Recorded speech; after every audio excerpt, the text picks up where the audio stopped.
feel the vibe. Extra live, I'm extra live, and I don't need improvement. Fell asleep, a man woke up superhuman. Let's get down to business.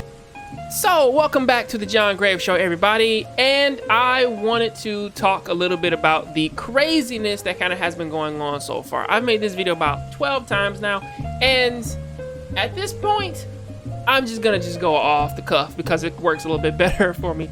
So, yeah, 3 incidents kind of came up.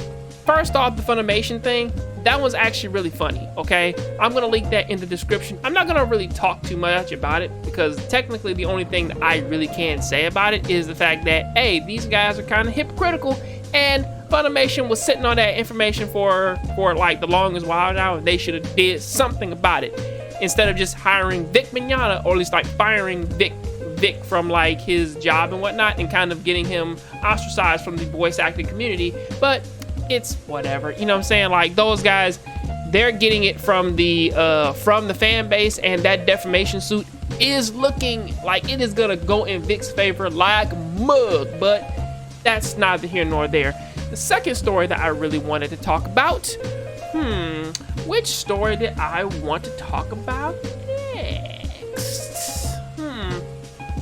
My man's Projard came out with another video pronouncing his innocence because, again, people were kind of giving him the, or at least grinding his name into the dirt as of late, because either you were mad at the fact that he was divorcing his wife, which again, none of your business, whether you were angry at the fact that, you know, that he was basically in a relationship with one of his friend's ex-wives, again, none of your business.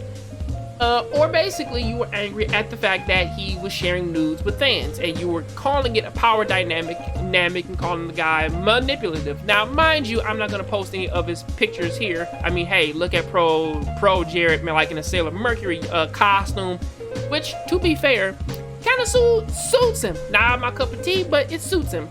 But the thing is that if you say that that's bad there, well then, you know, basketball players, football players, soccer players, musicians, artists, people, like any place where basically someone has a fan base, you guys kind of say, like, in the minds of these people, you can't have relationships with anybody, because if you do, well, basically you're just being manipulative and evil. But that's not how that works. So, you know, you guys probably should shut the fuck up and mind your own fucking business. But on top of that too, the thing like that I'm also looking at too is the fact that this video here was actually a very serious accusation which that Jared got accused of, which again, I do believe like that was grounds for him getting unsubscribed from, which he did kind of like clear up. Now, mind you, I always believe that Jared didn't do this shit, because again, the guy, man, is on national TV and can basically say, like, and has plenty of jobs from game trailers all the way down, man, to being hosting Nintendo Directs. So most likely, I think like that he has enough foresight to say, hey, how old are you?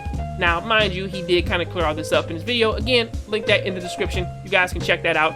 And that's kind of a problem. Now the main thing that I wanted to talk about in this video was, why do people believe Zoe Quinn? I mean, the woman who started Gamergate and stole 85K from her fan base to go to Japan, stay at a very expensive hotel, and go hunting for dick on Tinder. Fool me once, shame on me. You know, fool me twice. Is there anything more that needs to be said than you probably should not trust a pathological liar, especially when there's evidence of it, and the fact that she has been screwing people over since her game Depression Quest actually released and nobody liked it. You know, you know what I'm saying? And the fact that her actions in the past few days have led to the suicide of say of an indie developer with mental issues in which that you knew of. You guys believe that bitch. Alright. But either way, that is what I gotta say about that. I'll see you guys on the next Jongravesshow. Sorry for this very serious video. I am working on a game review for Onimusha 2. I'm also working on a review for Streets of Rage 1 through 4 and Streets of Rage Remake. So keep an eye out for those, and some gameplay footage and some anime footage. So yeah, I'll catch you guys on the next John Grave show. Please keep watching anime, keep playing video games. See you next time. I'm out.